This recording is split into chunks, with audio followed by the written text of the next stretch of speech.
திருச்சி புத்தூர் அருகே செயல்பட்டு வரும் ஜெனட் மருத்துவமனை மீது குற்றச்சாட்டு முன்வைக்கப்பட்டு வருகிறது. பிரசவத்திற்காக அனுமதிக்கப்பட்டவர்கள் இறப்பு விகிதம் அதிகரிப்பதாக குற்றச்சாட்டு முன்வைக்கப்பட்டிருப்பதை அன்னை செய்திகளாக நாம் பார்க்கிறோம். விவரங்களை செய்தியாளர் கதிரவன் வழங்க நாம் கேட்கலாம். கதிரவன், என்ன நடந்தது? வணக்கம் சார்.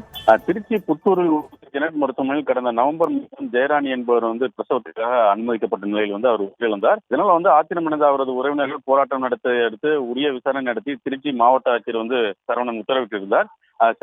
சிறப்பு வருவாய் கோட்டாட்சியர் ராஜலட்சுமி, திருச்சி அரசு மருத்துவமனை அறுவை சிகிச்சை பிரிவு தலைவர் எட்வினா வசந்தா, மகளிரியல் துறை தலைவர் தங்கத்தாய் ஆகியோர் அடங்கிய குழுவினர் விசாரணை நடத்தினர்.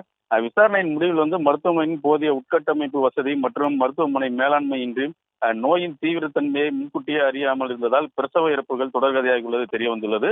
இதனையடுத்து மாவட்ட ஆட்சியர் சரவணன் உத்தரவின் பேரில் திருச்சி மாவட்ட சுகாதாரத்துறை துணை இயக்குநர் கோபிநாதா புத்தூரில் உள்ள ஜெனட் மருத்துவமனையில் உள்நோயாளிகளை அனுமதிக்க மருத்துவம் பார்க்கவும் 1 மாசத்திற்கு தற்காலிகமாக தடை விதித்து உத்தரவு பிறப்பித்துள்ளார் சார். தற்போதைய விவரங்களுக்கு நன்றி கதிரவன்.